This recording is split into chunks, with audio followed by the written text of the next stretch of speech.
Buat kalian yang mau mensupport channel ini dengan donasi atau emang sekedar mau beli mimin kopi, kalian bisa pilih antara Super Thanks atau Saweria.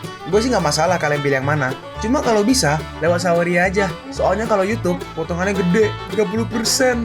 Kalau Saweria cuma 5%. Untuk link Saweria kalian bisa klik aja di atas kanan nih, atau bisa cek di kolom deskripsi. Tapi kalau mau support gak harus donasi kok. Dengan kalian nonton sampai habis dan memberikan like pada video ini, itu udah ngebantu banget buat support channel ini. Oh iya, kalian juga bisa join nih ke grup Telegram komunitas cerita manhwa yang baru. Untuk linknya gue tampilin di layar ya. Tapi kalau malas ngetik, cek aja kolom deskripsi. Di sana kalian bisa sharing nih topik seputar manhwa dan kawan-kawan, dan juga ketemu teman baru. Kalau mau info terbaru dari Mimin, misalnya upload kapan atau misalnya ada telat upload, Mimin pasti akan langsung infokan di Telegram. Makanya jangan lupa join ya. Gak perlu berlama-lama lagi, kita mulai aja ceritanya. Sekarang, setelah kau mengetahui segalanya, kau harusnya tahu apa yang harus kulakukan selanjutnya. Tolong katakan, jika aku bisa menghitung masa lalu dan sekarang, aku takut kepalaku akan meledak sejak lama. Kekuatan komputasiku hanya sejauh ini. Tunggu, bahkan jika itu nggak masuk hitungan, dengan kecerdikanmu, kau harusnya bisa memberiku ide kan? Kalau kau butuh mengatur tentara untuk perang, strategi militer, mungkin aku bisa bantu sedikit. Masalahnya adalah, aku sama sepertimu. Aku sibuk mikirin perang dan gak punya waktu untuk jatuh cinta. Belum lagi anak-anak. Aku nggak tahu sama sekali. Wen Yufeng melanjutkan, setiap perang berbahaya yang pernah kita hadapi, bagaimana kita mengatasinya? Tentu saja mencari jalan keluar dan mengatasi kesulitan. Itu benar, di situasi yang kau hadapi sekarang, anggap aja bahwa kau berada dalam medan perang yang berbahaya. Perang? Tapi kali ini jauh berbeda. Wen Yufeng membalas, gak ada yang berbeda. Emangnya apa yang bisa membuat takut yang mulia Saint Venerable seperti kita? Kau cukup menghadapinya. Menghadapinya ya? Wen Yufeng berkata, tapi serius, kau benar-benar membuatku iri. Qian Fan Sui, Ye Huan, Hu Kexin, mereka adalah wanita cantik yang tidak tertandingi. Mereka bertiga memiliki anak darimu. Bukankah hidupmu akan mulai menarik? Dan akhirnya Lin Yun pun pergi dari rumah dari si Wen Yufeng. Jika kau siap secara mental, kau bisa menghadapi lebih banyak kejutan dengan tenang. Berjuanglah saudaraku. Jika mereka datang, aku hanya perlu menghadapinya ya. Ya, yang mulia ini telah berjalan di hujan dan lautan darah. Apa mungkin aku akan takut dengan hal semacam ini? Lalu dia seperti berkultivasi di atas awan di langit gitu ya, lagi terbang tuh. Seperti yang diharapkan dari Yufeng. Aku bisa tenang sekarang. Ya, seperti sebelumnya. Sejak menghadapi pertempuran seperti itu, apa yang harus aku lakukan selanjutnya? Bagaimana melakukannya? Oh, benar sekali. Ini adalah sumber kejahatan. Pertama-tama, kita harus menghancurkan momok ini. Menghindari terulangnya tragedi adalah prioritas pertama. Lalu diskusikan dengan Qian Fan Sui bagaimana menghadapi penderitaan putranya. Putra apa putri? Ya, putra mungkin ya. Kemudian, diskusikan dengan Ye Huan tentang pendidikan dan masa depan putrinya. Lalu luangkan waktu untuk mengunjungi Hu Xuan lagi. Sempurna. Seperti yang diharapkan dari dewa ini. Dan sekarang kita pergi to the top of the holy city, di mana seperti biasa dia lagi ada di throne. Si Lin Yun tiba-tiba datang. Senior, kenapa kau memanggilku ke sini? Karena rahasia. Rahasia? Juniornya berkata, cepat katakan senior, aku paling suka rahasia. Dengarkan baik-baik. Temukan ramuan terbaik di dunia, Origin of Liang Powder. Origin of Liang Powder? Tunggu, senior, sejak kapan kau menjadi tertarik pada hal ini? Apakah kau mau pergi ke... Cetung, aduh. Lin Yun berkata, masih sempat-sempatnya bercanda. Apa kulit ubun-ubunmu sudah gatal? Aduh, maaf senior. Cari tahu sumber Origin of Liang Powder untukku. Momok ini harus disegel. Origin of Liang Powder selalu ada di tangan pavilion Titing. Tapi kenapa? Tapi aku takut kau malu. Itu adalah hal yang kacau. Dunia telah damai. Hal semacam ini gak perlu ada. Kalau tidak, aku tidak tahu berapa banyak orang yang akan dirugikan. Junior berbisik, logistik ini berasal dari keluarga Y. Keluarga Y? Keluarga Y mana? Senior, itu kenalan namamu, penyelamatmu, sang rahmat perlindungan. Ye Tingyu yang dikenal sebagai merchant sage nomor 1 di dunia adalah keluarga Y dari geng merchant nomor 1 di pucuk pimpinan. Dalam hati Lin Yun, tunggu, Ye Tingyu? Mustahil. Dengan karakternya, bagaimana bisa dia melakukan hal seperti itu? Informasi pavilion Titing, BTW, Titing itu nama pavilionnya ya. Jadi DI spasi TING. Titing. Informasi pavilion Titing sama sekali tidak berdasar, tetapi telah berulang kali dikonfirmasi. Jadi apa yang akan kau lakukan senior? Sudahlah, biar aku yang mengurusnya. Juniornya pun pergi. Ye Tingyu, kepala geng bisnis nomor 1 di dunia. Kepala geng bisnis nomor 1 di dunia. Satu lagi kenalan lama. Sepertinya aku masih harus pergi ke Qinling secara pribadi. Dan itu adalah kebijakan terbaik untuk menyelesaikan masalah ini secara diam-diam berdasarkan hubunganku dengannya. Lalu, Lin Yun pun pergi dari Holy City ke Qinling City di pusat bisnis daratan Cina. Kita pindah dari dunia yang tampaknya seperti kultivasi ke dunia modern, di mana di sini kayak ada barang-barang dari roket tapi ada kultivator juga ya. Yang menarik seperti barang tuh yang atas ada naga, yang bawah ada kontainer. Di gedung markas besar keluarga. Mungkin gedung markas besar keluarga Y mungkin ya. Sama kayak karakter tadi yang disebutin. Lalu di sini di gedungnya, Lin Yun menggunakan Heaven's Eye untuk melihat isi dari gedung itu. Bangunan itu memiliki 6 lantai formasi setengah lingkaran. Dan bangunan itu dibagi menjadi 5 bagian yang sama. Satu lantai memiliki tenda Qi besar di bidang Qi yang sangat besar. Di bawah tanah ada formasi besar dengan formasi rune pembunuh immortal. Ada juga 5 master super di gedung itu. Dilihat dari cahaya sinarnya, mereka harusnya berada di level 20 master teratas di dunia. Bahan yang dibutuhkan untuk mempertahankan formasi ini tidak berlebihan. Bahkan jika harganya $1.000 per hari. 20 master teratas semuanya adalah orang yang sulit ditemukan, dan mereka layak menjadi tulisan tangan keluarga Ye, geng bisnis terbesar di dunia. Ye Tingyu tidak makan keras dan lunak. Minyak dan garam tidak masuk. Perjalanan ini adalah tujuan pribadi saya. Gak pantas menggunakan identitas resmi yang mulia untuk mengusulkan untuk mengganggu industri bawah tanah yang sangat terlibat. Itu akan menggelikan. Aku juga berhutang budi padanya, dan aku gak bisa menggunakannya untuk menindas orang-orang seperti Narakshasa di dinasti Ming. Oh, si raksasa itu ya. Lebih baik masuk diam-diam dan menghadapi dengan cara yang rendah hati. Dia tidak akan pernah mengabaikan wajahku. Lalu Lin Yun pun mencoba untuk menyelinap masuk.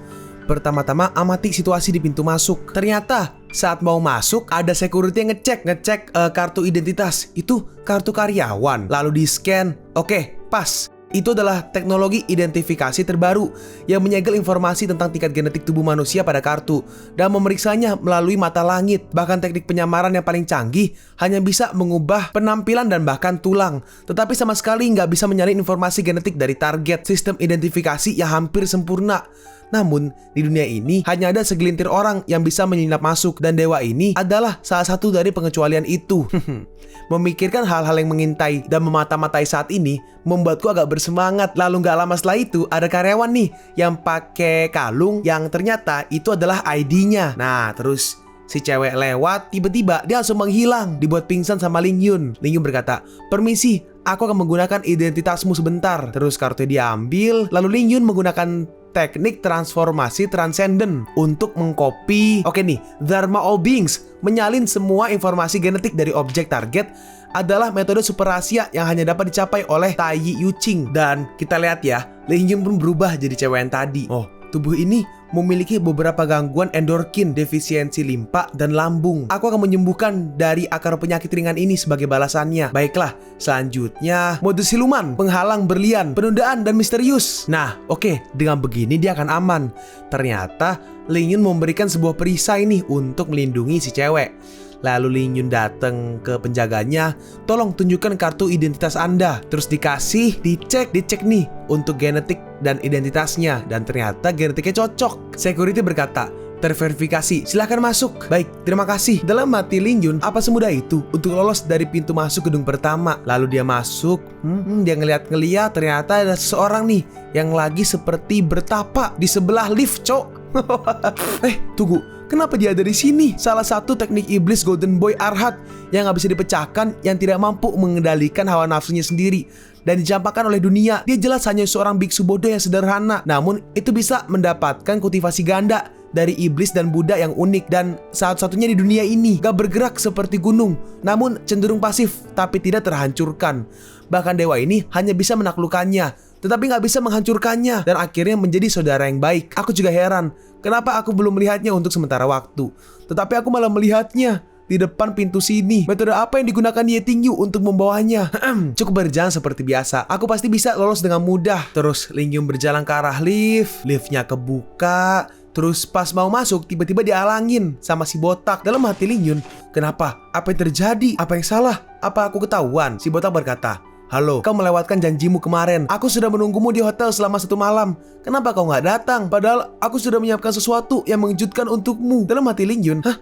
Apa wanita ini punya hubungan dengannya? Bukankah ini terlalu kebetulan? Ya, kalau dipikir-pikir, tubuh wanita yang kusalin ini memang cukup cantik. Gak heran jika ada banyak laki-laki yang tergoda. Terus tiba-tiba, Ling Yun ditarik.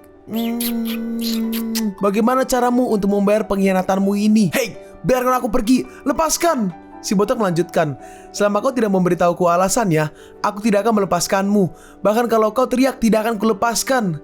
Dalam hati Ling Yun, untungnya aku tahu cara menghadapi orang ini. Kalau tidak, itu akan sangat merepotkan. Lalu Ling Yun langsung menamparnya dengan keras. Lalu lemparkan pertanyaan ke dia. Ling Yun bertanya, apa alasannya? Kau tanya aku, apa kau nggak bisa memikirkannya sendiri? Maafkan aku salah.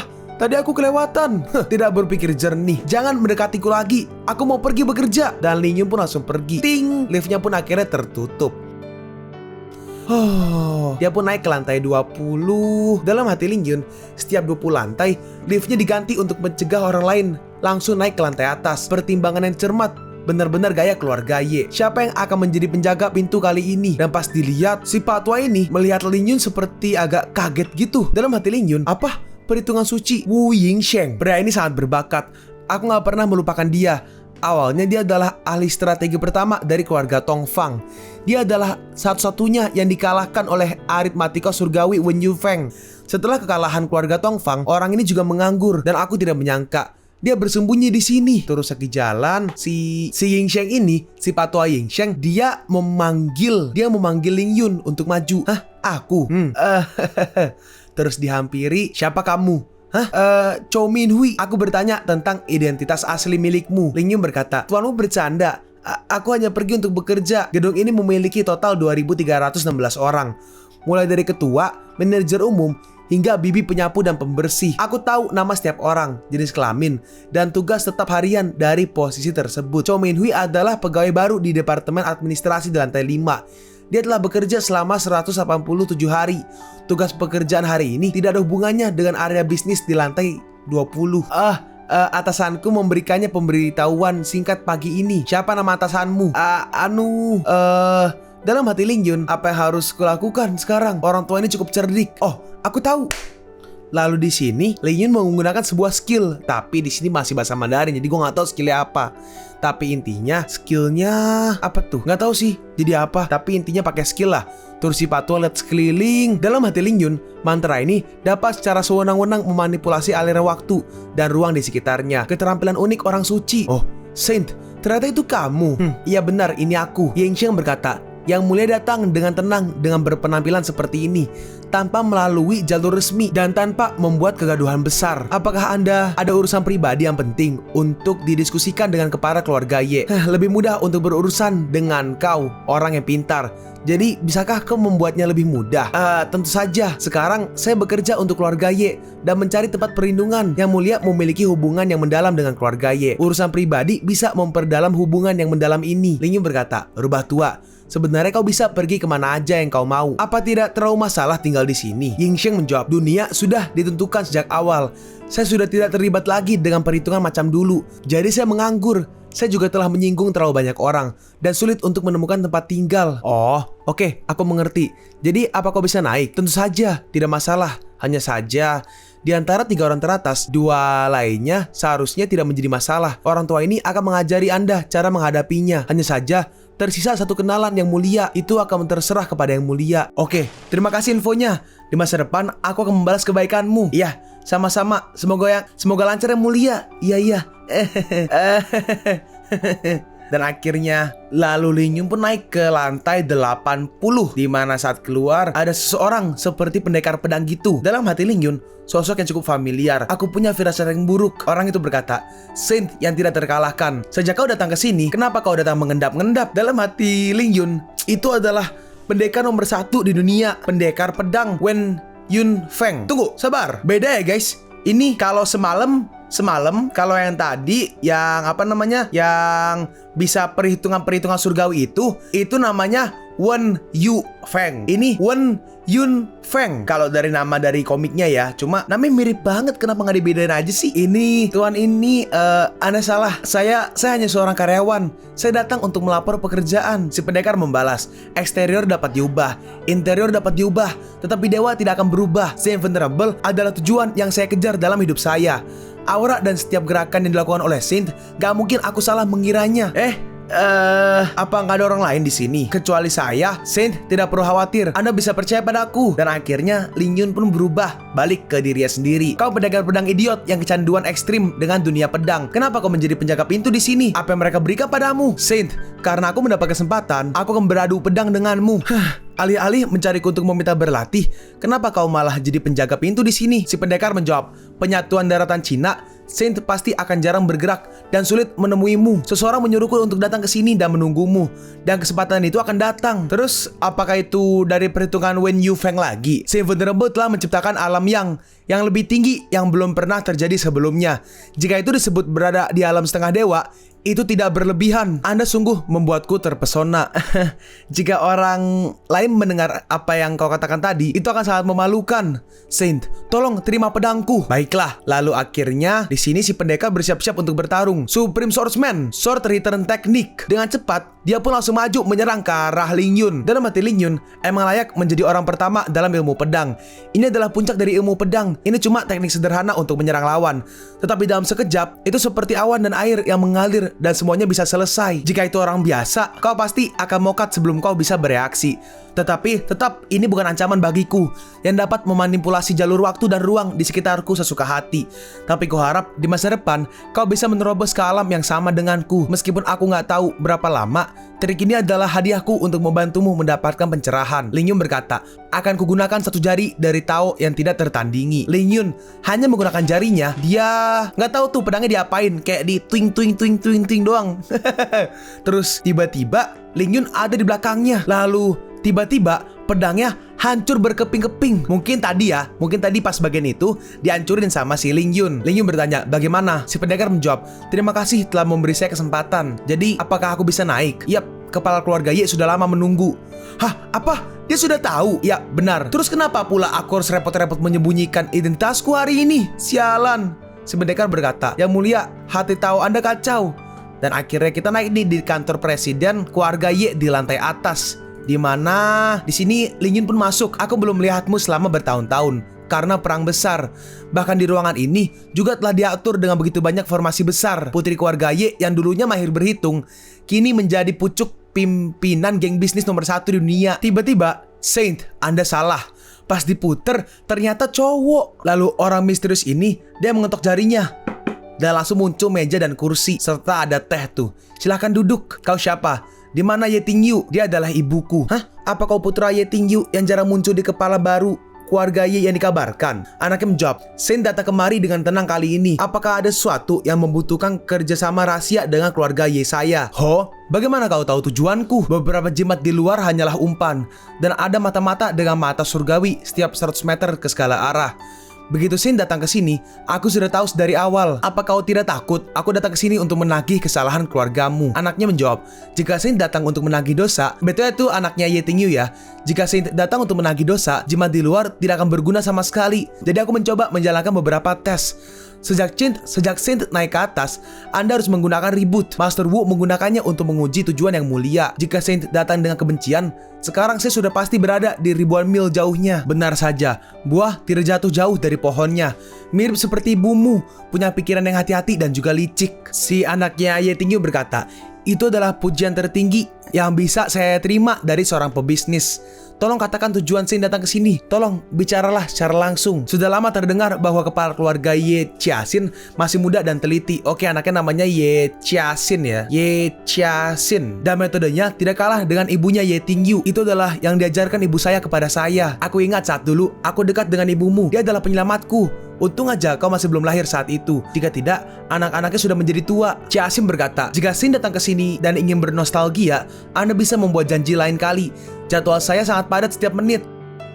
Kalian pun sampai di penghujung video ini. Kalian mau tahu lanjutan chapter ini? Atau manhwa menarik lainnya? Makanya, jangan lupa subscribe biar kalian gak ketinggalan kalau gue upload video baru. Jangan lupa like, komen, dan share ke teman-teman kalian supaya channel ini bisa lebih berkembang ke depannya. Segitu dulu dari video cerita manhwa. Gua Sabik undur diri. See you on the next video. Zaijian!